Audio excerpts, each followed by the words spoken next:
You want a piece of me, boy? Nuclear launch detected. I feel that he's even better than his results has shown lately. This is just a super good team. Could we say that he's maybe one of the best Terrans in the world amongst the foreigners? Yeah, absolutely. Definitely could say that. I would even go to say or I would go as far to say that he's the second best non-Korean Terran after Special. Yeah, I was going to say, Special probably takes first, but not going to see him today. Okay, so let's take a closer look at Team Netherlands. So we have Optimus as a captain, Uthermal, and Hurstum. But you don't have a Zerg, though. That's... Who needs a Zerg? There's plenty of Zerg. Plenty of Zergs in NationWars. Getting the right graphic up. There we go. All right, so there's the Netherlands. Yeah, it's an absolutely fantastic team. No Zerg, but I think that's all right. We got 2 Terrans and a Protoss, and all of them are super solid. Yeah, Optimus, I mean, maybe that's the question mark here, as sometimes he doesn't perform, you know, online or even offline, get as far as the other guys on the Netherlands team. But Peru, I feel like they have a really great shot to even, like, all kill either, you know, any one of them. Certainly, Netherlands should take the actual series. I'm just proud looking at those boys. I'm like, damn, you know, I can see them go very far. It's just a complete lineup all around. I think I've said it all already. I have a lot of confidence in these guys, and I am very positive to see them go deep this event. And I'm sure you have a lot of fun facts about Netherlands. Yeah, actually, I think that graphic is wrong. It says the capital is Amsterdam. I don't know where that city is or what it is exactly, but sounds like a very irrelevant city to me, as we all know that Rotterdam is the one true city in the country. Okay, so Netherlands are gonna face Peru. So let's take a look at Peru. So they're Cat, Smile, and I'm never sure how to pronounce that ID actually. Zioness? I would go with Science, maybe. Science? I want to ask. I'm not sure. I want to ask. Like, yeah. Maybe we get the opportunity. Okay, so Cats is their captain. Which is to be expected. Cats is definitely the most famous player here. He's still a very good player, even though I would consider him more of a streamer, and of course the captain of Root as well. But Smile, definitely making some waves every now and again.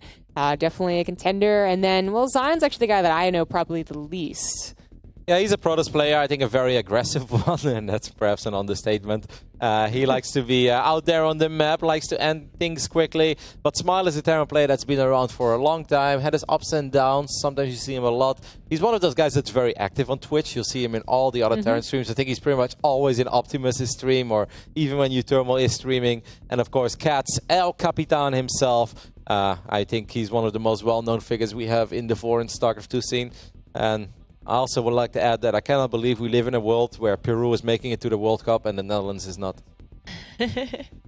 Okay, so the interview with the captains is ready. So we're gonna have Optimus for Netherlands and Cats for Peru. Hello, guys. Are they here? Yeah. Hello. Hey. Are they here? We're here. Hi. I'm here. Hi, can you hear us? Hey. Yeah. Yeah. Hello. Hello, Optimus and Cats. How are you guys? How are you feeling today? I'm doing great. I don't know. I'm doing great. Cats, but So what time is it now in Peru? I think he's in LA. I don't know. I'm in California. Oh, okay. Well, what time is it there? Sorry. 8:20 in the morning. Oh, okay. So that's quite So, early. yeah, early morning. But that's actually late for me. I tried to sleep, but I couldn't. Oh, you haven't slept at all? Pre-game jitters. Pre-game jitters. Ah, still get that, huh? Okay. So have you watched the previous games in NationWars? Like, is there any game that really stood out, or a nation, a player? I was really cheering for Robbie G. I'm sad he didn't pull through on that one. Really hoping for him to carry, but I haven't been. sadly not. I've been preparing. Okay. Do you have any questions for these guys? yeah, of course. Perhaps first question to my dear friend in California, Papi. Going up against the Netherlands, what did you think when you saw that draw? I mean, I think you have a pretty decent team. I'm pretty familiar with the guys on your team as well, and obviously known you forever. But the Netherlands seems like a pretty tough draw, isn't it? Yeah, I would say so. I think the Netherlands is one of the best rounded teams, maybe one of the favorites easily. I would like to be optimistic about our chances, but it's really difficult. Yeah, I mean, Optimus, I think, is a better player than all of us. I mean, he's probably the worst out of the... Sorry, buddy. Okay, I see how it is. I'm a straight shooter. Apparently. You gotta hurt your confidence if I can do, if nothing else. No.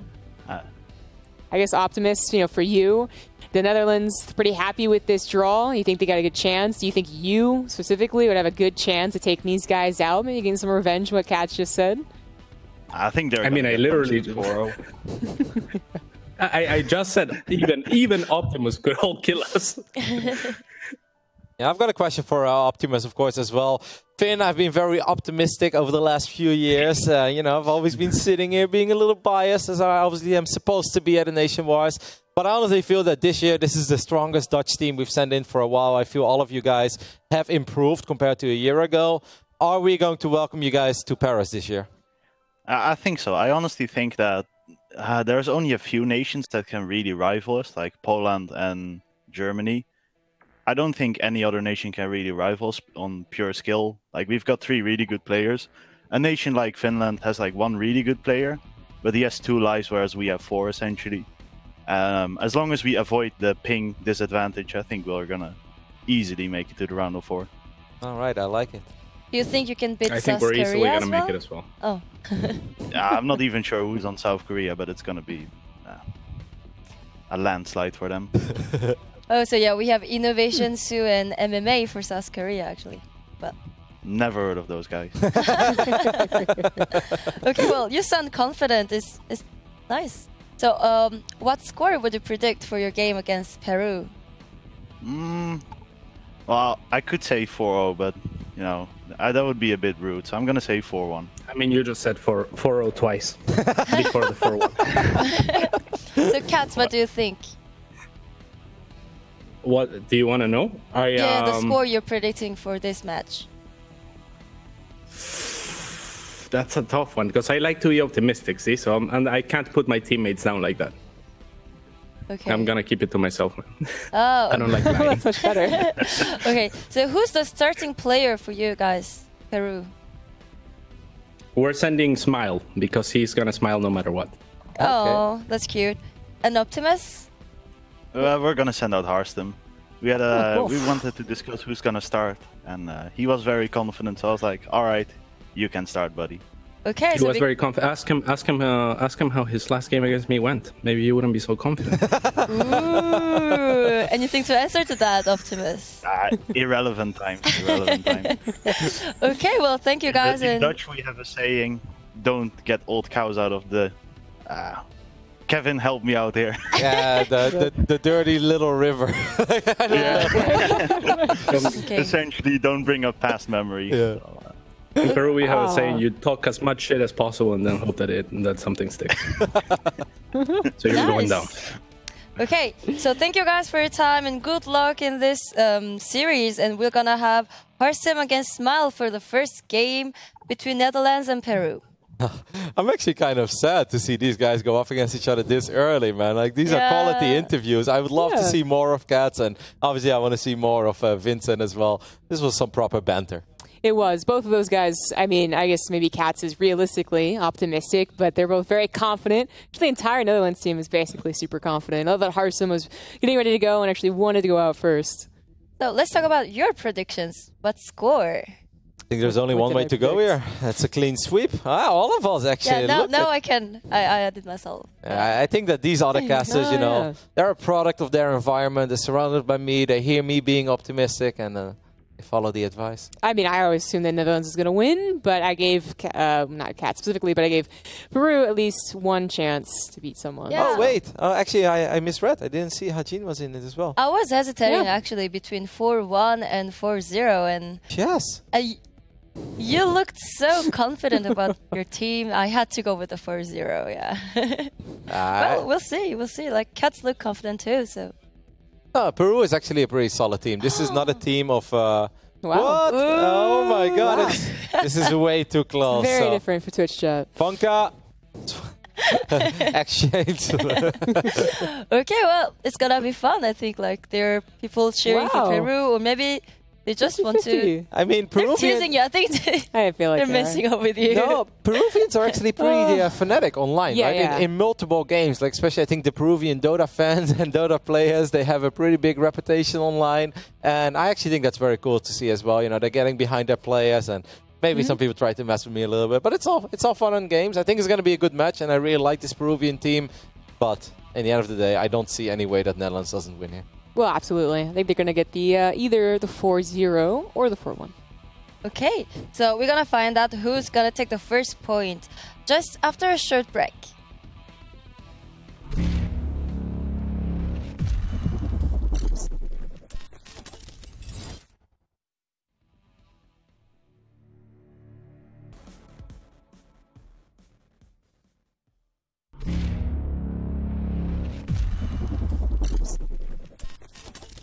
Hello again. It was just a short break to get the game ready, and I think the guys are ready to play. Yeah, they seem very excited. Definitely Netherlands has the confidence, but even Peru seems like they're excited to get some games going here. I'm pumped for it. I'm ready. I am going to be a little bit biased because that's the tradition of NationWars, guys. Yeah, so lower your pitchforks a little bit. There's always going to be some bias. When France plays, Fonka's going to be biased. USA, Jess is going to be all over it. But, of course, I'm going to give credit where credit is due, and I do have a lot of love and respect for the Peruvian team. And I absolutely hope for some close, competitive games. But, yeah, those are my boys. I am good friends with the entire lineup of Team Netherlands, and I feel they're all super good. So let's get this party going, Ajin. And here we go for the first game, Horstem against Smile. On Neon Violet Square. So starting things off on one of the bigger macro maps. Potentially a good situation for Har. So maybe another reason that they sent him out first, as well as his supreme confidence asking to go out first. This should be a good one for our Protoss. Yeah, now Smile is a pretty good Terran player. He's someone that's been very active on the North American ladder for a long time, has absolutely had a couple of high runs on that ladder as well, where he really got up to, you know, like top 30, top 40, sometimes even a little bit higher than that. But in the past, he wasn't actually a very big fan of this matchup. He doesn't seem to be the biggest lover of TVP. Not sure what to expect when it comes to playstyle. It's been a little while since I really saw him play. Expecting some aggression, but I'm kind of expecting a standard game, which in general is good for Horstem. Now, I must say, I've been watching Horstem stream a little bit as well, and just the other day, he said he felt a little bit clueless sometimes against Terran. Like, he doesn't always exactly know what he's going up against, and can be caught out of position. So it should be a very fun way to kick off this Nation War.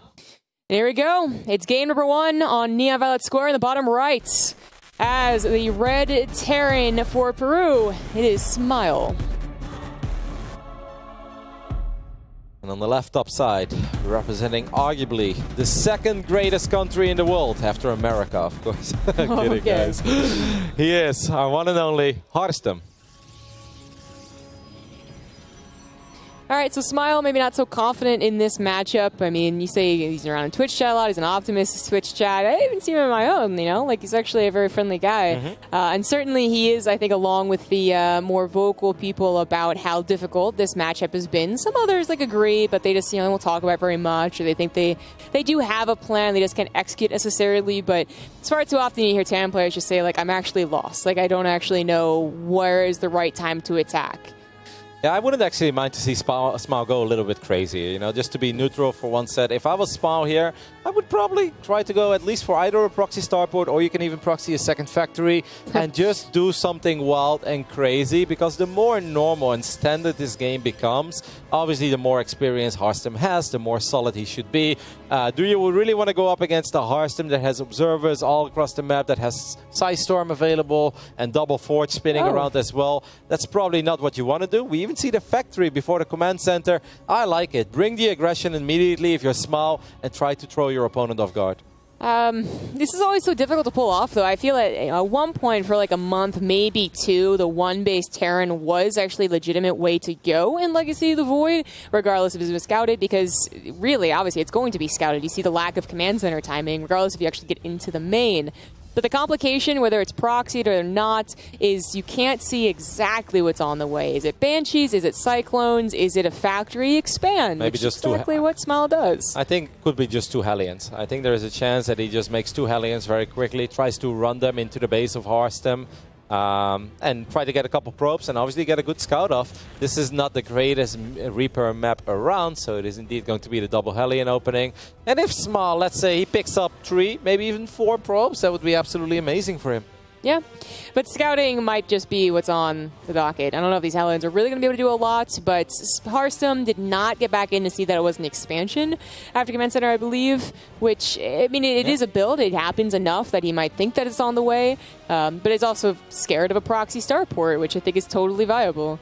Yep, he's scouting a lot, but he's not really finding what he's looking for. It's important that Hearthstone maybe keeps some units on his own ramp the moment he spots the Hellions. He's going to send out the Adept. Now, this obviously can be good in a way that he might spot the Hellions, but it can also really backfire because you need that DPS of the Adept. Instead, it's going to be 4 Hellions. If the Adept is not at home, you really lack some DPS, and it might actually, Hearthstone might be forced to straight up abandon the low ground for a little while with his probes and then just put everything into the main base, because this Adept is going to get picked off, and he doesn't have many units at home right now to deal with 4 Hellions. I would really put my Stalkers on the ramp to the main and evacuate the probes, but then again, I'm a coward, yes. Apparently. Now, he's getting an Immortal, which I don't think is going to pop out in time, but I think that is the safer way to go. There's 2 entrances, like kind of in a technical way, on Neon Violet Square, so the Stalkers are going to be able to actually get the weak Hellion first. It's a bit of a mistake from Smile, but it gets into that probe line. A quick surround with the probes is not terrible. Oh, that could have been terrible. Actually going to grab 4, maybe 5 now. Just the 4, and the Hellions are gone. I think that Hearthstone got a little bit lucky there. That could have been a lot worse. Good surround on the Hellion, but that can, of course, also backfire. Smile following this up with a quadruple mind drop. Damn. I kind of like this build, actually. Non-stop aggression. I think that's the way you want to play against somebody that's obviously very solid, very good all around. I loved your point about that Hellion. If that Hellion that was already bruised by that Adept is on the left side, it will shoot most likely at least once at those probes. And, you know, if he would have only used 2 Hellions, get 4 probes, fantastic. 4 Hellions, 4 probe, not that fantastic, but this mind drop can really hurt. Yeah, he really wants to be paying attention to it. Holds off, comes in. It's 4 Widow Mines, so the 2 might be expected, but I think he saw there was a 3rd one dropping out. He knows the natural could also be in trouble. But no, Smile's actually just going to try and pick up the Widow Mines and try again later. I would have liked to see him like burrow and unburrow that 1 mine a few more times. At the same time, Hearthstone is obviously realizing if you open up with 4 mines and 4 Hellions, what do you really have at home? And the answer is not much. Not much at all. You know, you can barely get the bunker and the tank up for a front defense, but that still would have taken care of. The Warp Prism here with that big bad Immortal. And one SCV pool, I guess, is going to be like, no, well, not if he warps in. The SCV pool is going to be, I guess, effective by some time. Barracks are finally producing, but he's going to lose the SCVs for it. Oh, the tank takes a lot of damage as well. The mine's getting some explosive hits on the other side of the map, though. That looked worse than it actually was. Yeah. Only 7 probes. I thought it was like 14. Damn, what a game. Oh, no. That medevac had no chance of saving those Widow Mines. But, of course, they now revealed themselves, so I guess he wanted to try. 7 to 11. Yeah. I mean, I feel like that could have been a lot worse. Like, the Widow Mines could have done absolutely nothing after being deflected once. But Hearthstone, again, could have maybe kept the Immortal a little bit healthier. Like, I don't know. Smile could have lost Stim, which is what I was super worried about, seeing that Immortal drop out. But with that finishing up and him having still some production, it's maybe okay. Yeah, it's good for Hearthstone at this point, but Smile has the opportunity to do something on the other side of the map with that stim that you just mentioned. Now, of course, there is a Colossus out, so he doesn't just want to stim into the Colossus, but this is a pretty immobile Protoss army. This is one of the downsides of opening up with a Robo. It means your blink is very late. Do we have any observers out on the map? Well, a single one that's not going to spot this. Like, if Smile gets a handful of probes with his very first medevac drop here, then it becomes a very playable game again. Yeah, I agree. Of course, the Colossus, I mean, initially it's difficult. They don't have a lot with them, not a lot of Stalkers, not a lot of Zealots. But Neon Violet Square, you do have that back base to take. You don't have to worry so much about moving out to take the forward third, but I think you'll be able to. If he deflects this drop without taking too much probe damage and he immediately pulls away, forward line immediately, then this could be a prompt to take the third as the observer is now across the map seeing what's following this up. This is still damage, though. I mean, it's a lot of indirect damage, 2 pylons, mining time, and of course a couple probes went down as well. No, you know, already looking a little bit better for Smile. Harston was scouting with that Warp Prism, so he saw it, but he still wasn't there immediately. There's extra Rexes being thrown up. Is that 4 and 5 already? Yes, yeah, it is. Damn, so 2 base all in. Well, at least 2 base aggression. It might be an all-in, right? Yeah, a lot of Terrans are slapping down 5 barracks first anyways, but the point is Harston was checking the 3rd time. He didn't see it, so I think he knows what to check for with the Observer moving in. He also would see that the army's still at home, so while the medevac is, you know, a little distraction, it's not doing very much. I like the single disruptor, because let's not forget, we still have a Warp Prism out on the map as well, and if you want to run across the map with that many Marines, having a Prism float around your main army and potentially dropping a disruptor, getting a couple of hits off, that is a very annoying thing to deal with as a Terran player. I'm surprised Harston is still at 2 bases, though. Yeah, me too. I really thought that with the scout plus the deflection, he is going to go ahead and try and take the 3rd. I guess he's sending a probe over now, but it's going to be very low. That's 8 minutes. That's actually pretty damn late. I mean, how often don't you see Protoss go up to 3 bases 4 minutes and 40 seconds into the game? Yeah, and if they're fan of Stargate, sometimes even before that, it's pretty. It's usually pretty fast, but still holding off on it. The drop's going directly towards that 3rd. Being brand new, the drop could maybe snipe it if Harston's not paying attention. And that would actually be very solid. Now, Smile is going up to 3 command centers on the other side of the map as well. So, yes, he has the ability to produce a lot of units with his 5RX, but at the same time, he is not super all in. He's not going to pull the boys. I think you're right. I actually think that these 15 Marines could potentially get the snipe on this Nexus, and then it really becomes a silly, awkward game. No, Sim is going to push his army away, but this... No, okay. Yeah, and Blink is done, so unfortunately the medevacs, one of them does go down, the other one severely injured. Not really worth there. Unfortunately, if he had unloaded fully and then moved in, that could have been very different. And Smile, yes, Kevin. Smile had another medevac there on the right side of the main base with a couple of Marines in it. And while we were looking at that double drop on the left side, he committed with the medevac into the main base, and the Stalker got the kill on that one as well. So, you know, that looked scary for Harston, but he actually defended and passed the test with flying colors. Yeah, now I'm really worried about what Smile is doing here. I don't know what the second factory is really about. I know that some Terrans, like actually Euthermal does come to mind as a person who was trying mass tanks versus Protoss past the mid-game. It looked cool in like 1 game, I want to say, and the rest of them, unfortunately, the regular Protoss army is too good. One more blink, and both those medevacs could potentially go down here. That's the first one, and the second one is going to get one-shotted as well. And if Harston wasn't in a good position yet, he's absolutely in one now. I do believe that's game. Hey, so whether he has double factory production or double starport production, he wouldn't have a lot of either unit, you know. And there's already 3 Colossus, a sizable Stalker force, disruptors. You get whatever's left on the ground. This drop is going to do some damage, I suppose, but Harston's looking to end the game right now. Yeah, well, actually, no, really? recalls for just... That's really? Yeah, it's kind of funny. Okay. Well, that is... I would say it's worth it for Smile, but then he also lost the other double drop, so not so much. Maybe it's just one of those moments where Kevin is also trying to get a little bit of extra game time under his belt. I do always find it fun if you mentally prepare yourself for, let's say, 3-4 games. Why end the game immediately and end it in a sloppy way where you lose a bunch of units at home? Why not go for the clean victory in the end? Get some extra warm-up going. Make sure that everything feels right. Harston obviously knows that he's in a phenomenal position at this point. I'm really shocked. I mean... I guess I'm no longer shocked if that is his plan, that he's pulling back even for this double drop too, but it is one of those worrying things where like, okay, now Smile will get double tank production, and when you are pushing aggressively into 12 tanks, okay, that's scary no matter what composition you have, and he's letting him finish his upgrades too, so they're evening up. No, you're spot on. Obviously, when ahead, get further ahead is nice, but when ahead and you can win the game, that's also pretty nice. Smile's reckless with his medevacs though. That is not the first full medevac that has been sniped in this game. So Harston absolutely is taking control of this map. But I agree with your point. I mean, you're giving Terran hope right now. Every second that goes by, the tank count goes up. A 4th CC. I mean, if Smile was even dreaming about a 4th CC a minute and a half ago, somebody should have slapped him in his nightmares and say that's never supposed to happen. And now he's getting one. Yeah, it'll probably be on location. It's a planetary, so it's a great defensive setup, especially if he gets a Centaur Tower as well. If he wants to take it to mass Raven late game versus Protoss, that is something that has happened on Neon Pilot Square more than once. But Harston finally maybe going to push in. The tank count has really grown, however. I think it was 4 last time we checked. Now it's up to like double that. That's a missile turret. Yeah, something. That's the meme, right? Like, oh, it's something, you know. It wasn't for nothing, guys. We took care of a turret. A 3rd factory? I don't know.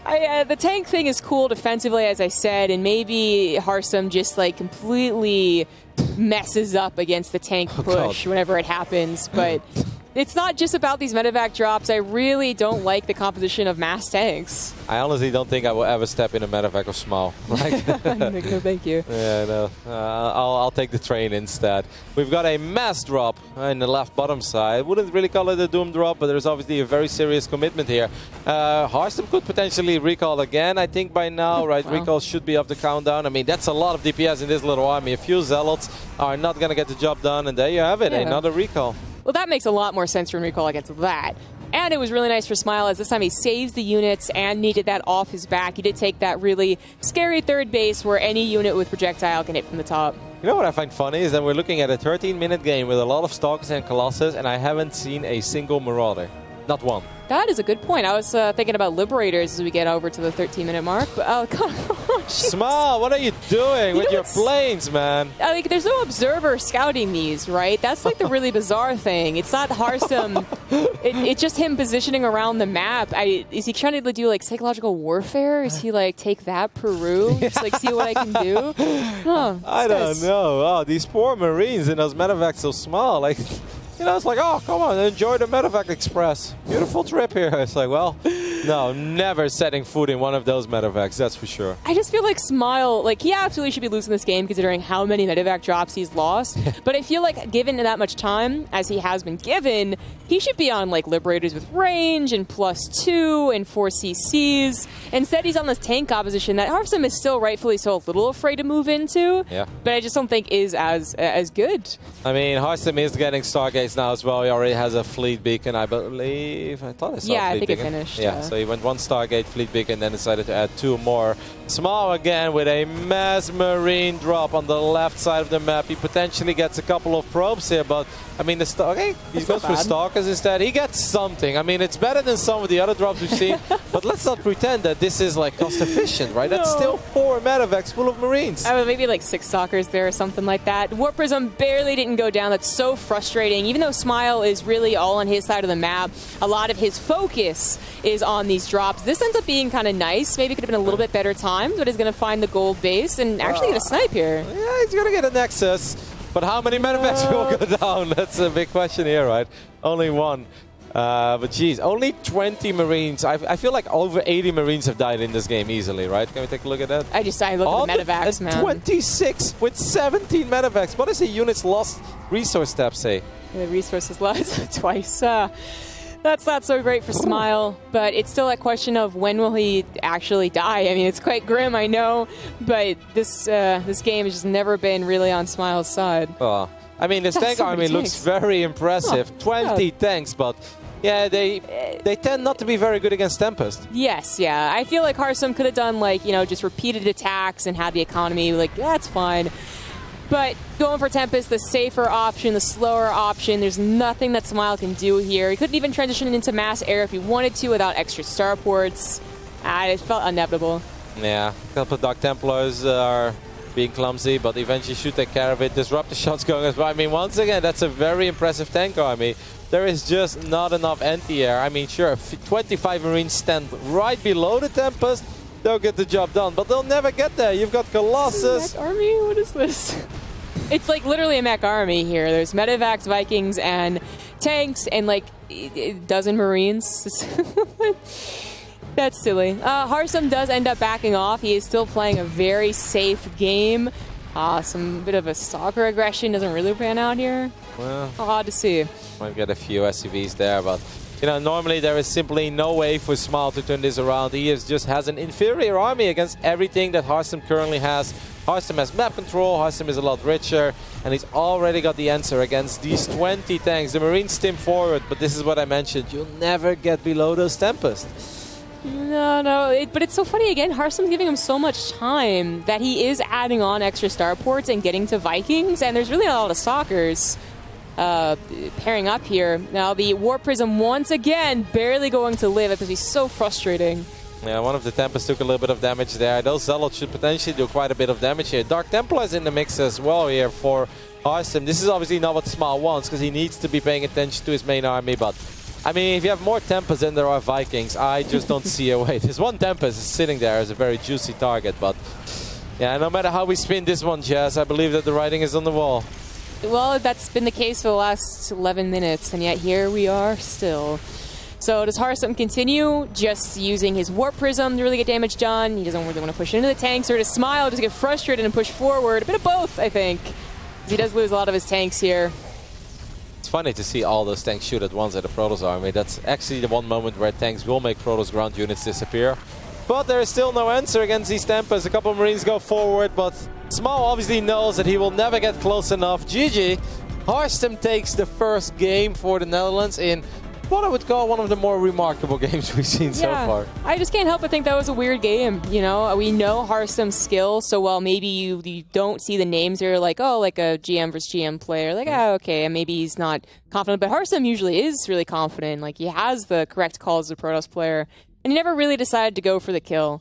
Yeah, I mean, in the end, it wasn't bad, right? I don't think No. he was ever in any real danger. And once again, maybe he just felt comfortable getting a couple of extra minutes in. And I must say, as a Protoss player, it is very satisfying to snipe full medevacs. So, Yeah, it you know, is. when it comes to momentum right now, it's sky high for our boy Harsum because he got like 12 medevacs. And I believe, well, that was in the beginning. He got more in the end. But I think at the point where he got 12 medevacs, I honestly feel that 8 or 9 of them had units inside of them. And 7 of them were pretty much full. Like, that is very fun to play.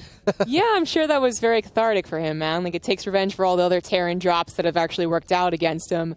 But I guess it is worth mentioning that I'm pretty sure Smile has played a style like that before. A Protoss on ladder gets angry and just moves in, makes a huge mistake as he drops. Yeah. I can see where this actually does work, but the drops have to work for this to be that scary situation where the Protoss says, this is so frustrating, let me just push into tanks. Oh no, I underestimated tanks. And the drops, like, never worked.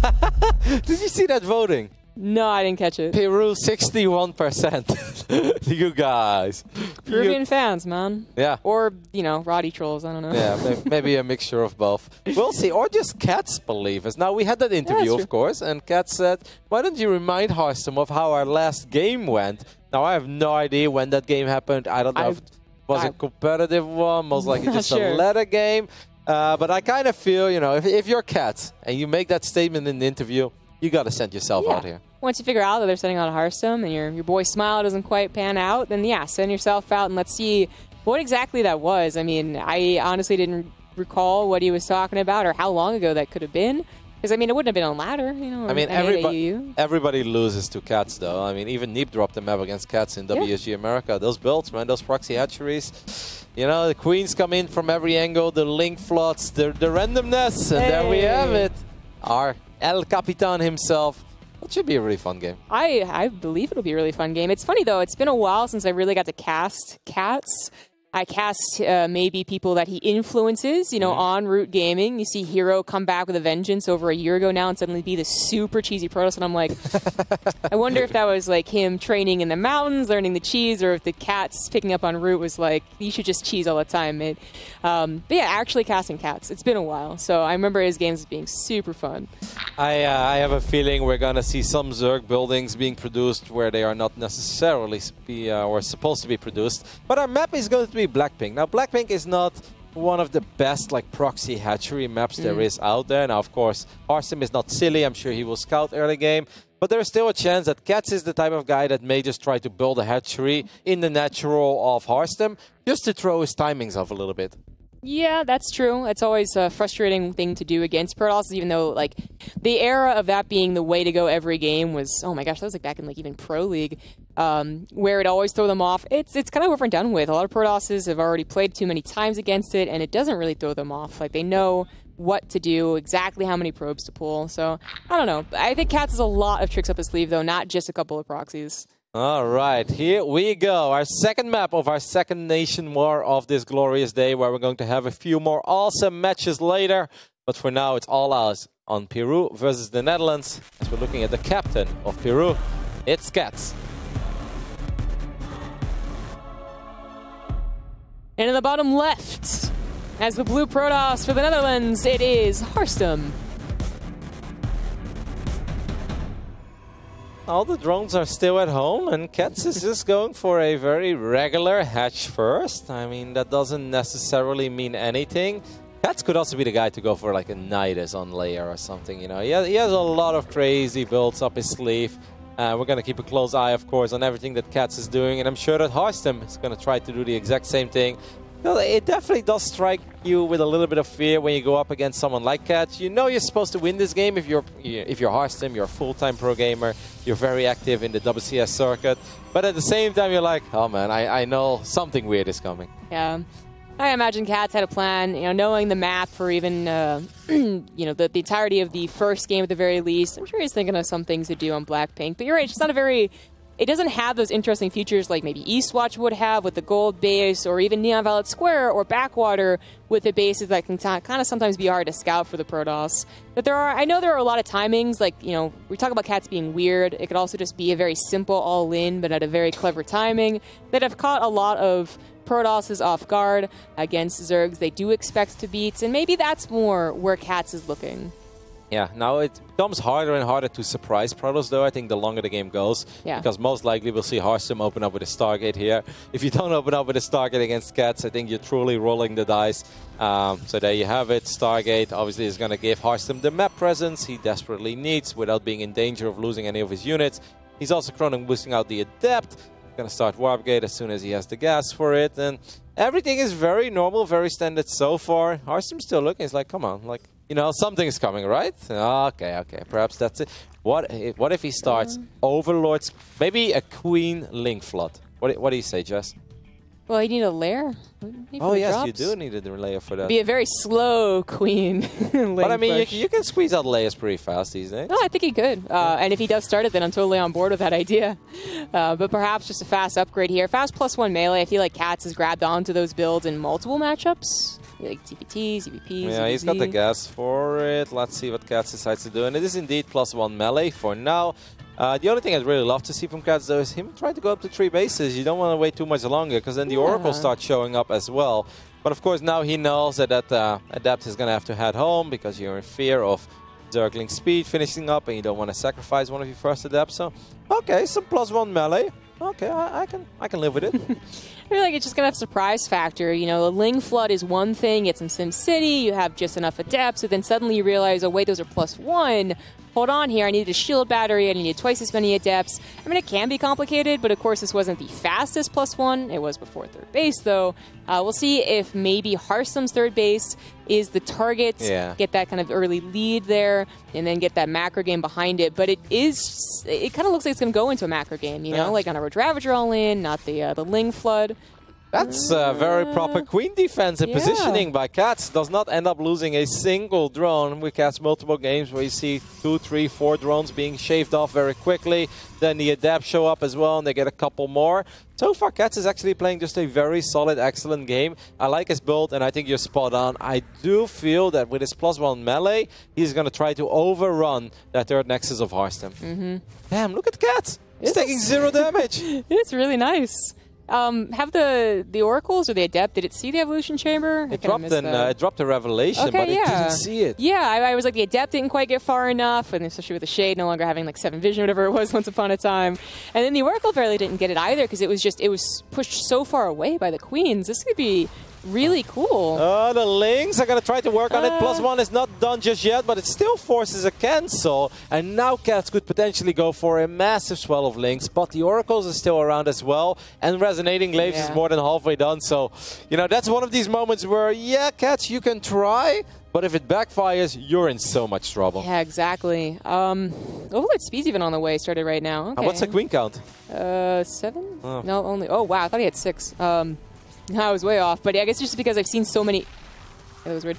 I've seen so many Queens maneuver into perfect positioning, I always assumed that he had more than what was necessary. Not the case. Okay. And now he has to bring over the ones from the natural. There's the Ling Flood that we were worried about. Adepts actually shade out. Get for the Nexus, exactly. This is the time for the +1 to really show itself. He goes for the Pylon first, and that might just be the seconds needed for Harstem to save it. I mean, he's going to go for these Adepts instead, but I'm with you. I honestly think if he would have clicked on that Nexus immediately, it would have been close. But I mean, if you get that victory, that would have been a massive one. Do we even have a Bailing Nest, by the way? No. I think if he gets the Nexus, that's the time where he needs, like, okay, I need to worry about the counterattack. That's where you barely get the Bailing Nest in time. But that didn't actually pan out, and he's in fact going to Lurkers. But That's not going to help against the Adepts right now. +1 melee is pretty good, and the Adepts aren't really behind each other so much, so they're getting partially surrounded. Resonating Glaives is also pretty good, though, and a lot of these Lings are disappearing. Now these Queens are starting to take damage, and nothing that Cats is going to produce here is going to be very good against Adepts immediately. Lings only if they get a proper surround. Hydras if they're well protected, but I think that Cats is going to take a lot of damage here, as he's already been taking quite a bit of damage. Yeah, I think that was his best chance, is when the Adepts aren't near a refinery or the mineral lines, because the surround was like 90% of it, something like that. And now we have the Adepts in the mineral lines. This is where it gets so difficult, even with that +1 melee. Not many drones have gone down, not the amazing 20 that could have happened, but imagine all the Lings that went down, all the drones that weren't made. The thing is, Cats has not been playing a super high eco game, so losing 5 drones in this situation is just as bad as losing 15 drones when you're on 70 drones to begin with. Now there is a Ling drop on the other side of the map, which is cute, but against all these gateways, Resonating Glaives, Harstem is just going to warp in a couple of Adepts, he's going to be fine. This Nexus is exposed, but more units being warped in, and it really feels like Harstem is just very solid all around and taking control of this game. Yeah, absolutely. Cats, you can see, we kind of explained what could have been the perfect plan. The Lings on the Nexus, buy time for the Hydras and the Lings, like more Lings to pop out. Adepts don't do anything. Then you have Lurkers, and now Harstem's, not third base, doesn't have a big army. That's a perfect plan if it actually happens in a perfect way, and it absolutely did not in this game. Now he's having a last-ditch effort with Hydras. He really wanted to get to Lurkers. I mean, the Hydras can shoot over those force fields, but there's just a little too much here for Harstem. Yeah, the Adepts are so good against the Hydras as well, if they can actually fire on them. And since most of the Queens have gone down, that is absolutely going to be the case here. These Adepts will connect with the mineral line. A lot of the drones are going to go down, and I think this could be very well the end for Game 2 between the Netherlands and Peru. As Cats tries to get the Prism, he will get the Prism, but I don't think there's any way that he's going to clean up this Protoss army. Well, and even if he does, being on 29 drones is not a great place to be. So GG. Well played. And Harstem takes 2-0. My boy, looking mighty fine there. I mean, he's Protoss, he's from the Netherlands, he lives very close to Rotterdam. It's just all carrying over, and he's looking pretty good so far. So GG, 2-0 for Harstem, and only one player left for Peru, actually. Yeah, that's I did kind of count as either Smile or Cats getting that one victory. Maybe like a Terran drop kills a billion probes, or Cats does something really weird. But what Cats did wasn't so much weird as it was, an aggressive tactic, but not one that Protoss have not expected. No, I mean, it was looking all right in the beginning. I mean, you got to give credit to Cats there for the Queen positioning. He really didn't take any damage from those Adepts and Oracles, and we cast so many games where you actually look at like 9 dead drones. You're like, oh man, solid start for the Protoss. So Cats was having, his units in the right place, solid start. But then if you do invest in all those Lings, you get +1 that quickly. Yeah, you want to get a real victory somewhere on the map. And it felt like he was a little indecisive when it's like Adepts, Pylon. Well, the Nexus felt like the main target. If you get that Nexus, then Harstem gets in an awkward spot, because then you can't really commit to an attack. Because if you lose a lot of Protoss units and you're only on the 2-base Protoss, yeah, then like Lurkers or whatever become very scary. It was also that it wasn't just like the Pylon and the Nexus, it was also evacuate, kill the Adepts. And that's where he lost a sizable chunk of the Lings that, I mean, didn't really trade out that well with the Adepts. Maybe he has 20 Lings more with +1 for the actual defense back at home. Maybe that's different too, but he was just indecisive, it felt. Okay, so you know Harstem very well. So is PvP, how is it? Is it really, does it like? Très bien. Très bien? Très bien. Très bien. I don't know. My French is a little bit off, as he's going to play a PvP against Science, as we can see. Yeah. Now, Harstem actually has really good PvP. One of my most fun series, or my favorite series of the year so far, was probably Harstem versus Neep at the Intel Extreme Masters Katowice in the open bracket. Like one of the silliest things I've ever seen. One game, like Neep goes Nexus first, Harstem goes Nexus first, and then Neep said like, yeah, I never really saw that build before when Harstem went Nexus first. Wow. And then he does it himself in game 2, and it turned into a weird proxy Void Ray. No, but Harstem actually has excellent PvP in my eyes, and I'm not worried. Okay, so it might be an all kill for Harstem. But we'll have to wait for the next game to see, and Peru still has one revive left. So we can see some tweets. And you can keep tweeting at us with the hashtag NW5. And we'll be right back after a short break with Harstem against Science.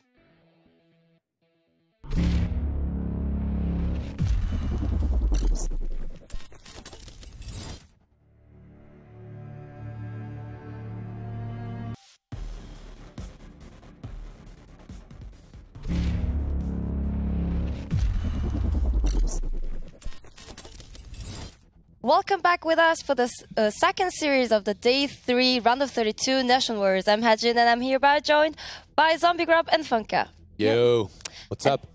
Good. You good? Yeah, if we have 2-0 for Netherlands, and I said 4-0 for Netherlands, so I hope I'm going to be right about the predictions.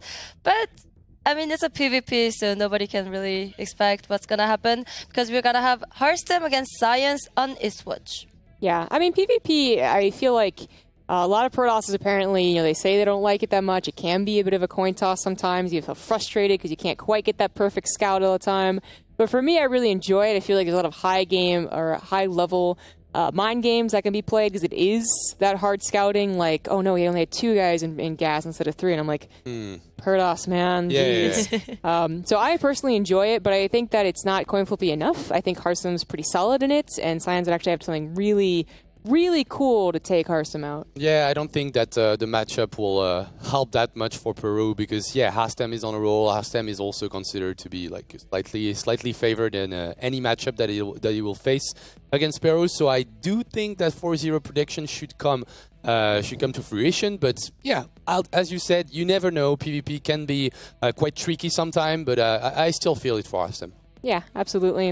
I think the map maybe can provide some weirdness as well, Eastwatch and all that. I don't really think the goal base to be taken in this matchup. I'm talking more like places, how many places you can proxy things. There's so many avenues you have to check as any race. That's Ninja expand as well. Like we've seen some Ninja expansions before in a TVZ series earlier. I think you can also maybe try to get an advantage by placing down like a Nexus that nobody would scout. Well, there's a lot of possibilities, but I still feel it for Netherlands. And everything he showed so far on the side of Hearthstone looks really good, really like on point. And because of that, we'll see what a Peruvian player can bring to the table. And that's not actually cats, guys. You're fighting him as a Protoss player. Aye, here it is. There it Science. is. And actually, we will introduce him first. In the top right, representing Peru, it is Science, Red Protoss. In the bottom left, on a roll, it is the blue Protoss, Hearthstone. Going for a standard build. None of those players will go for something too crazy with the Probe Scout coming out on Zion's side. A little bit earlier, no wall. Yeah, that's the difference between those two players. Hearthstone will play it safer, I guess, in a way, being able to produce a tiny wall up his choke, which means he could be able to avoid those sneaky adepts to come into his main with either another adept shade or even a building, because remember, they go through everything except buildings and other adept shades. Yeah, that's a funny way to block it. We discovered it with Neeb back then. It's like, oh my god, this guy's a PvP god. It was pretty sick. It was great. Okay, so I was wondering if this meant that he was going to do something a little bit different. I mean, I feel like you don't just not wall off for no reason because you don't like to. It's so good to block off those adepts in the future, whether they're just harassment or like they're super all in. It's so good, and he does slap down that Cybernetic core faster, right? He's only on 1 gateway. That's kind of dangerous. Like, if you add the fact that he doesn't have a second gateway and that he doesn't have a wall either, or at least not right now, I feel kind of scared for Science right now. Like, he could just, right out lose the game to a couple of Stalkers, couple of Adepts. We'll see what he decides to go for. Hearthstone will go for the double Adept, and then the Warp Gate research when we have a Stargate and everything has been scouted by Hearthstone. So does he push like harder with this? He's got some chrono boosts. It's just so curious when you do something a little bit off in PvP because that Probe Scout lasts so long. You don't actually make any units that can deal with it until the Cybernetic core is done. So the Stargate wasn't a surprise. He obviously scouted that it was that kind of wonky no wall. 1 gate Cybernetic core and a Stargate. Like, is this really going to be worth it? You can still go for a 1-base Stargate off of the back of the usual 2 gateway opener, but I guess just now adding on the second gateway, technically he's getting to the same sort of result as we would expect, but different order of things. I don't really like that pylon either. I mean, he needs another building to finish it off. Like, okay, a pylon should be enough, like another one when the Adepts will come in, but still, like, that's quite dangerous on the side of Zions. Let's see if those Adepts can do anything. The Probe will scout, see that there is no Nexus. it's like he's worried about being supply blocked, like Stalker's killing the one pylon, because he is like, you know, you can see in the supplies right now, like if you're doing the perfect build order like Hearthstone would be doing, you don't really need that second one. So maybe like a bit of paranoia. Maybe he is playing defensive. He knows he's up against someone really good. We just don't know much, unfortunately, about Zion's and how he plays or how he thinks about the matchup. But the Phoenixes, I think Phoenixes are always interesting. I think they really screw with any typical matchup, no matter what it is, and especially PvP. But Hearthstone, Twilight Council, Blink, usual response. Yeah, well, that's a good response. Like, most of the options that are available are like either you go for a target yourself and try to match the number of Phoenix of your opponent, but that's not what Hearthstone is trying to do. As you see, Twilight Council has been dropped down and Blink is the upgrade of choice. And once again, Zion's still on one base while at the opposite side of the map. The Phoenix did get 2 probes, but still, like a Nexus is already done for Hearthstone while it hasn't started on the side of Zion. So are we looking at a one base all-in Phoenix play, or what is this that we're seeing right now? He certainly has enough minerals now to grab the Nexus. Still producing probes. It's not like he's got that many gateways. I think Zion's is just playing way too defensive. Yep. I'm not sure that was based off of scouting more than just the intimidation of playing a guy like Hearthstone, but he is falling behind. Where really, if this was like Zest, you'd see Phoenix, you'd see a Phoenix game, and you'd be like, he has a Nexus, he has enough probes, he's playing a decent macro game behind all this kind of weird stuff too. I'm not sure Zion's is. Yeah, I mean, he was perfect walled for a moment with that shield battery. Actually, that was like the saddest thing of all time. Like the Stalkers would hit the shield battery, while this shield battery will try to actually save the Stalker and give them a little bit more shields. That was kind of sad. Losing that Phoenix is also kind of sad for Zion's, because that's his only advantage. That's his only edge into this game. Like, he's got those 5 Phoenixes, but he starts losing a couple of them, not achieving that much, only 4 Phoenix remaining. And such a slow Nexus, 32 probe to the 25 of Zion's. And yeah, the Stalkers are always in position. Now they've got Blink, so the opportunity for Zion's to deal some more damage is rather low.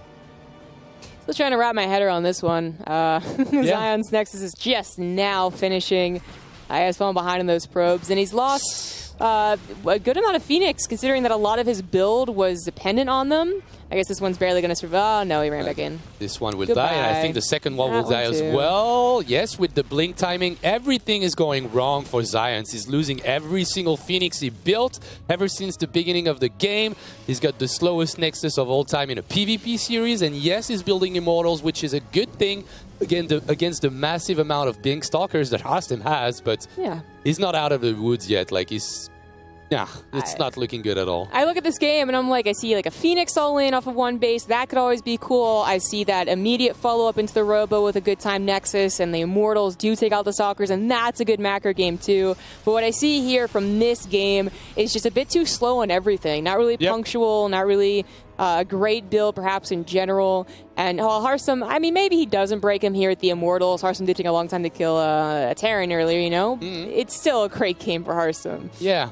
Well, the thing is, like, can he finish it right off the bat? Like, he's got a couple of sentries, so obviously force fields are on the table. They would be quite useful in getting the Immortals out of the way, but he's actually going to pick up those sentries into a Prism. He's got perfect vision with a really well-placed observer. It's seen by Zion's, but does he understand what's coming his way? Because that's a force field block as the Blink Stalkers are in the main. That's perfectly executed by Hearthstone, and yeah, Zion's is just not having any good things happening to him in this game. He had to kill his own buildings to get a Nexus. That Oracle is not doing anything at the opposite side of the map, and well, it already looks like a pretty much, it's a done deal. Done deal. Yeah.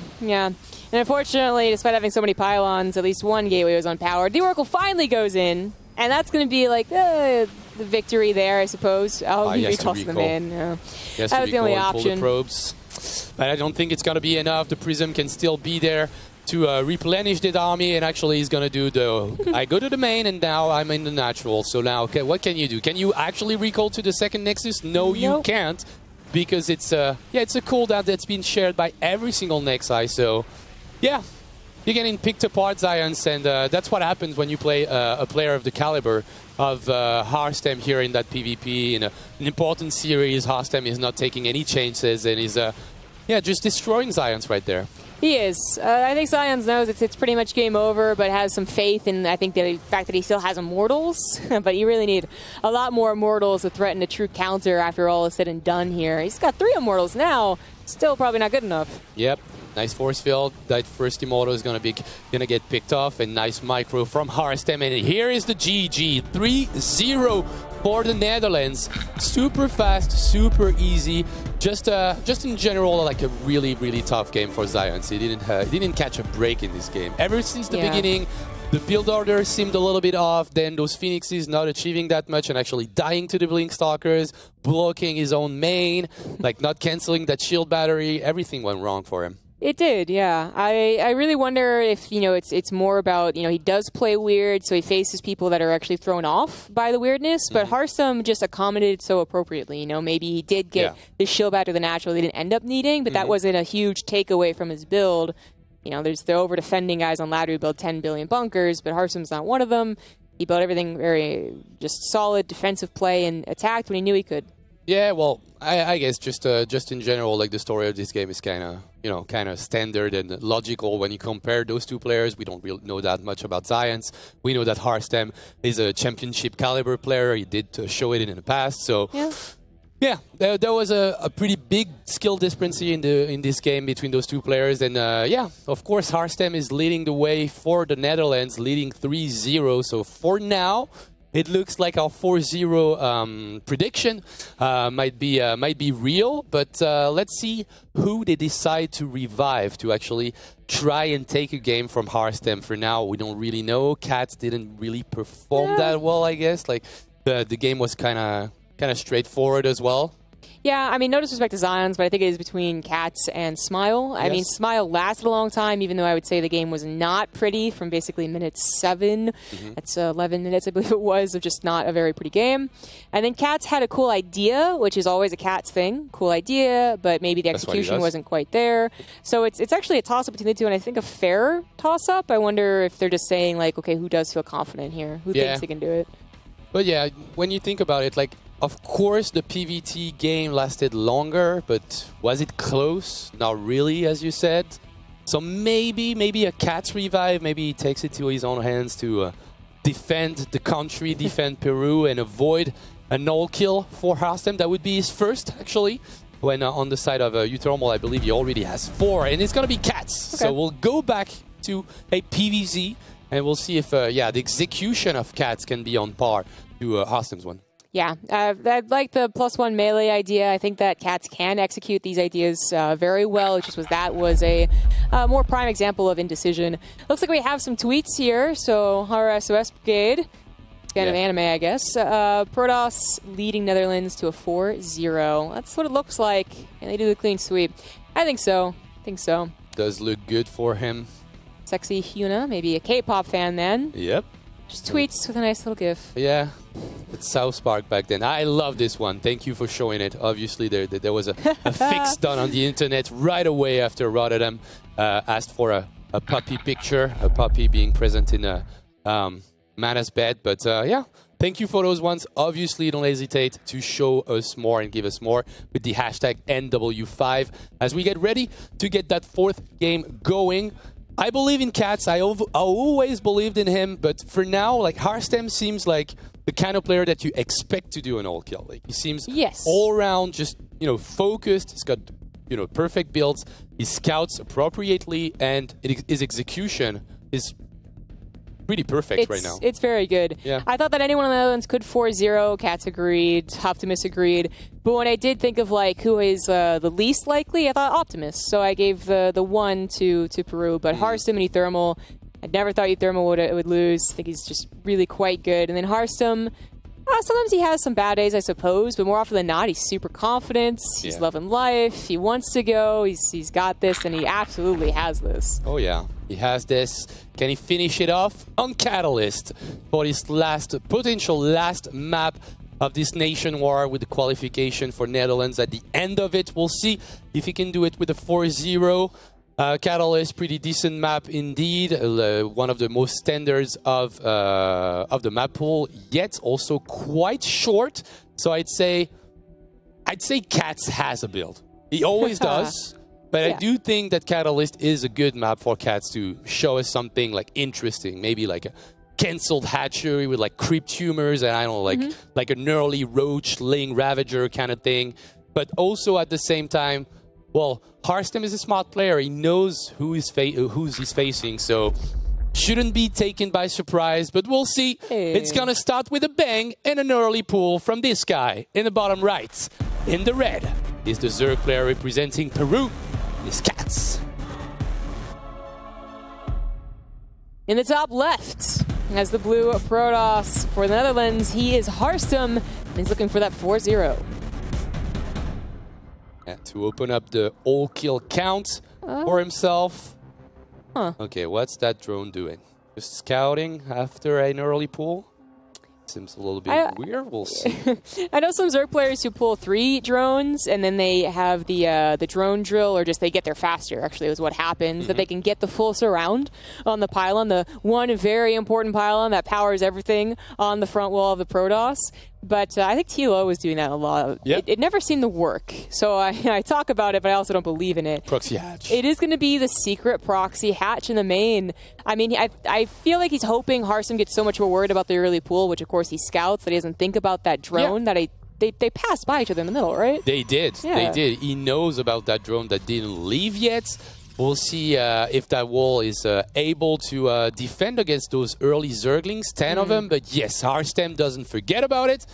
Like, it would be quite stupid to forget about it, but he did remember it, no problem whatsoever. Harstem knows that the Zerglings are coming in, but the Zealot will be in place.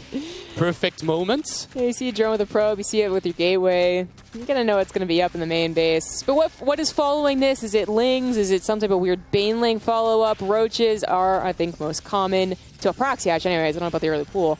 So hopefully Harstem is on guard about that. But first and foremost, you got to deal with the Lings. They're chewing away at that gateway, but 2 Zealots. No, 1 gets surrounded. Yeah, nice That's a nice surround. catch. That's the Warcraft 3 training that Cats has been doing on his stream recently, coming to fruition here, and that gateway is gonna fall, but the wall is still tight for Harstem and the Netherlands. And now we will have an Adept, and also the shield battery will help to keep that wall alive, keep that Zealot alive, that Adept alive. At the same time, the hatchery just finished. We didn't pull any probes on the side of Harstem to try and destroy them, so he accepts the fact that there is a hatchery in his main, and we'll see Burrow after that. Interesting. Yeah, burrowed roaches always so complicated to deal with. I mean, you see them on 2 bases or even like a 3rd base with no drones, and there's a chance Robo isn't up. But this early on, it would have to be something that Harstem expected. I'd say like a lot of builds don't necessarily open Robo for Protoss anymore, but that's what he expects. And an Immortal will help against the roaches, an Observer for the burrow. I mean, it's not done yet, so maybe some damage will go down here, but not a lot. I mean, Cats has a lot of experience with those wonky builds, right? So yeah, probably he knows how to handle things, even though I think the response from Harstem for now is like pretty much pristine. Like with the Robo, as you mentioned, it's pretty well defended on the natural. He's got also that shield battery, but he will need some more units, and those 2 Stalkers, they can't get there fast enough. Yeah, and I guess I shouldn't say not a lot, I should say not enough. You know, this is a very all-in build for Cats. It might look a little grim if he loses 10 probes, and even that, I don't know, would really clearly be enough. But Harstem, never got that Nexus. It is 20 to 15, and Cats is doing some good micro here. You could also burrow micro that queen and forget. And the shield battery is now out of energy. Yeah, it's already out of energy, so you will lose some more probes, Harstem. Already on 18 against the 15 drones of his opponents. And the first unit that has been produced from that Robo is actually an Immortal, which means it still doesn't have any detection. He needs to start that Observer right away. That has been done, but that Immortal may be a little bit too low. No? Actually, he's an Immortal. He deals 50 damage every time he hits on a Roach. So apparently everything is fine and cozy for Harstem. Looks like he defended the push quite well. Didn't lose that many probes. Still has an economic edge. I think Cats realize there's no Observer, but there is one now. I think the reasoning with the Immortal is that they're going to be afraid to pop up anyways. So you know, Zerg can come a little bit later. Now, there were a lot of roaches, and then, of course, 4-5 just got killed on the left side, and that was a little bit scary if they could pounce on the Immortal, but that's not really an option anymore. They're going to go to the natural and maybe try and just take out the pylon so Lings can flood through, but these are not speedlings, and there's not a lot of them. Yep, but now the wall is a little bit open, so 2 Zerglings will make their way into the natural. Still a shield battery helping quite a bit on the natural, and that Immortal is just getting like so many kills, but at the same time he has to defend the natural, which means the main is under threat by 2 more roaches. For now, the shield battery doing its work, so not that many probes dying, but only 1 observer, so he lacks the detection in the main. He needs to go back, but I still think in general Harstem did a really good job, and we see the beginning of the transition from Cats dropping down a hatchery on his natural. That seems a little bit late. Like, in terms of technology, he's miles behind. Cats, I mean, he's been like getting a couple drones for a while now, but clearly not going to make up for what is falling behind in pacing. You know, the economy of Harstem is not that impressive either, but the army certainly is. And of course, he now has some pretty good setup for defense with the wall and shield batteries now done. War Prism is potentially going to seal the deal here. As Harstem moves across the map, he can micro against any amount of roaches that are available. And Speedling's still not a problem. He didn't start warp gates, as Mapu was showing us. Oh, in yeah, the midst of all this, getting the Robo was, you know, so much more important than the warp gate that Harstem forgot about it. But we'll see if that's going to be an issue for him, because when I see a Prism with double Immortal against a Zerg that has half a Queen and drones, I'm always a little bit scared, because we know that Harstem can micro like a god. Yes, I'm scared as well. Maybe if Cats had gone into, well, of course, Speedlings, which he's trying to now, but maybe like super fast Hydra or something weird like that. This might be a bad move, but the Warp Prism with that range, the Immortals with their shield can actually deal with anything in the low numbers that Cats was bound to have. So he's pulling the drones here. Not a great sign. Yep, not a great sign at all, and those slow Zerglings are not helping at all. Soon there will be 3 queens, so you could expect maybe that Prism to be under threat, and suddenly Harstem not able to micro, but that's not the case yet. He's trying his heart out to do anything that he can, Cats that is, but those Immortals are doing the job. But now Speedling is done, so I guess this should be good. This should be held, but still the damage. Like, it's just like the only resource that you need to make it work is just APM. It doesn't even need to spend the money to make it worthwhile.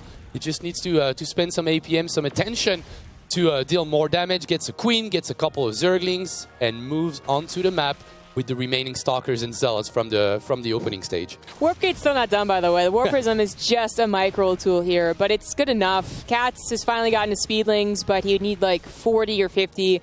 Maybe like 30 or 40 to really tackle this. And then, you know, even then Harstem has a recall if he did make a mistake underestimating Cats' army, but I don't think he did. War Prism is getting a bit of pepper on it, but there's not enough queens to take advantage, and that is it. GG! Harstem takes it for the Netherlands. That's an all kill, and that's a qualification for Roddy and the Netherlands. We're happy for him, but we expected it. It was an easy victory in general. Cats tried it twice with like a wonky strategy. Just in the end, like, just Harstem was too solid. Yeah, and it's not surprising. Harstem is a very solid player. Maybe Optimus could have gotten cheese, and maybe Harstem could have gotten cheese too. But nope, rock solid against everything that was thrown against him. Yep. 4-0. It is the second all kill of this NationWars. Yesterday we've seen China all kill Croatia, and now we have Netherlands who 4-0 Peru. Yep, expected, but at the same time, I think we all wish that we would have seen a little bit more from Peru, but they said it in the interview. It was a tough draw for them, and considering the general skill and how deep the Dutch lineup is, well. Yeah, it's not that surprising that they qualify and that they qualify in a 4-0. We expect them at least in the top 8, I think. Roddy obviously wants the trophy to be lifted by Uthermal and his friends, but yeah, it's a strong team. Peru, not the strongest there is. The 4-0 was expected, and the qualification as well. And Cats went for a kind of ballsy move here with this hatchet. Yeah, that's what Cats does, though. Yeah. He hopes that something that he does kind of catches the Protoss off guard, and I mean, maybe kind of did with the Warp Brigade being so late, but no, he's more about dealing with the roaches. Yeah, the defense from Harstem was also like quite perfect. I mean, like it's not about like micro. It's not about like how well you can macro under pressure. It's also about the decision you take and the buildings you make. And in terms of those kind of decisions, Hastem has been almost perfect with the positioning of the robo.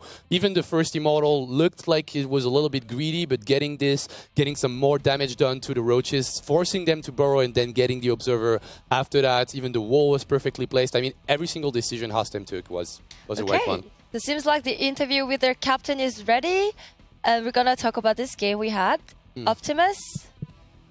Hello. Hello. Well, congratulations! You all killed Peru. Did you Thank you. expect this result? Can I say that it's easy game, easy win for? I think you can. A few games were pretty shaky, but I think it was a very confident win for sure. Oh, that's interesting. What games in particular do you think were shaky? I mean, the Catalyst game was pretty... You were I was scared? talking on Discord with you, Thermal, and we were like, this could be pretty dicey, but... Because I saw yesterday, TLO played against Harstem, and he went like 12-pool drone pool, and he instantly won the game. I was like, this could actually be pretty dicey. Okay, so you expected the drone pool instead of the proxy hatchery into like burrow roaches, I guess. Yeah, I thought he was gonna make 8 links, just pull all the drones and walk through the Zealot. That's cool. Yeah, as I actually mentioned, like cast, that's what TLO has been doing. I just didn't think it was usually effective. But okay. Okay, Optimus, you didn't get to play today. Are you mad? Are you mad that Harstem all killed, or are you just happy for him and happy for the qualification? He really wanted to start, and I don't mind it so much. I think I have a pretty good role as a sniper in NationWars. Okay. I would say Euthermal is definitely a more solid version of me, and I mean Harstem is just a really good starter. So have you been practicing together, or 3 of you, like chatting a lot, playing custom games? No, not really. We, I mean, we're all good friends and we know each other very well. But no, we haven't really been practicing with each other. I don't think it's necessary, to be honest. We just practice our own normal way. We talk about the maps, the opponent players. But yeah, it went pretty well. And is there a nation that you'd really like to play against, like to show that you're stronger than them? Well, obviously the Dutch-Belgian rivalry, but sadly Belgium didn't make it through. That would have been pretty fun, but besides that, no, we're not really afraid of anyone either. I think we'll see. And NationWars is quite a huge event. I mean, it's the only event where the nations can play each other against. So what does it mean to you? Well, I mean, there's obviously a lot of national pride, right? Yeah. I think it's pretty fun. I would have liked to see maybe more in the all-kill. I think that would show more strength of each nation rather than a few iffy matches. But I think it's pretty fun. It's really cool to play. So, yeah. So, where do you think you Netherlands? Where do you think the country stands in terms of like ranking in general? Do you think like semifinals are like mandatory? Can you go further? Do you see yourself at top 8? Like, where do you think you guys stand? I think top 8 is almost guaranteed, unless we are really unlucky with group drawings. But I think round of 4, I would really like to advance. It can be pretty difficult, and especially with like drawing. Like last year, we made it first, and then Poland got second. That was kind of unlucky for us. Yeah. But yeah, I think we can do it for sure. Round of 4. And do you guys have anything planned? Like, if you make it to Paris, like, do you have do you plan on taking Roddy from the casting desk and put him on the stage and I don't know, like, sing something in Dutch with him? Like, is there something that you plan on doing? I mean, we can just have Roddy play for us. We'll be all good. We'll bring a spare keyboard and mouse, and he can just all kill everyone for us. So we've got something in store for sure. Okay, great. Good thing. Do you have anything, Jess? Oh, not much to add. Okay, so maybe you want to say some last words for your fans around the world? In Dutch or English? You can Whatever do it in you Dutch. want. In Dutch. Okay, I'll just do it. I'll just do it in English since there's nobody do else. both, in English Dutch. and Kevin Dutch. is not. Do both. Do both? The peer pressure. I haven't thought of anything. All right. I'll do Dutch first. Okay. Bedankt jongens. We gaan ze in de vuilniszak zetten en laat de leeuw niet in zijn hemdje staan. Okay, Roddy's laughing. Was it funny now? I don't understand a word, but I think Roddy's Great. laughing. That was what I was looking for. And as for English, I really hope we can do it. I think I'm very confident. Thank you, guys. All Okay, right. thank you for the interview. Congratulations for the qualifications to the next round. And see you next week for the round of 16. Well, 4-0. Done deal. Yep. Expected. Now France and USA, we have to do 4-0 as well, but it's going to be harder. It's going to be harder. I think USA can do it. Oh, I think USA can do it. I was telling she wishes that France could do it. You guys are so mean. You guys, you don't realize that most of the production team is actually waiting on the result of France. And if you guys start smiling as we lose games, it's gonna be a bloodbath. I would never. You would never? No. You too afraid? Yeah, I'm too afraid, guys. No, I'm sorry. I'm just kidding. Like, people are actually really nice here. A little bit hyped up about France, maybe, but like, nice people overall. Yeah. So before France, Italy, we're going to have Bulgaria against USA. And you can start voting right now with BGR for Bulgaria and USA for USA. Okay. Okay, and do you have any predictions about these games? I mean, USA, USA. Everyone's got to do that chant, man. I think that it is strong possibility of 4-0ing, especially if they send out Neeb first. But I think that, you know, and this was proven last year, USA will send out a couple of the fun players and give them a chance. Give them a chance, show what they're made of. So Netanias had the play of the day back then. He did? With the double Medivac drop, and I can't remember the name of the map, so I'm not going to even try. But Arena. Oh, good. It was Arena. I remembered more the whole, like, you know, defensive battlecruiser setup. Oh, you yeah. know. That was kind of cute, too. But yeah, no, I think it's a good match for USA, and I hope we get to see somebody else than Neeb as a starter, but it depends on the strategy. I actually have no idea. okay, so I can't wait to see who is going to start for Team USA. So see you after a short break and vote for USA or Bulgaria.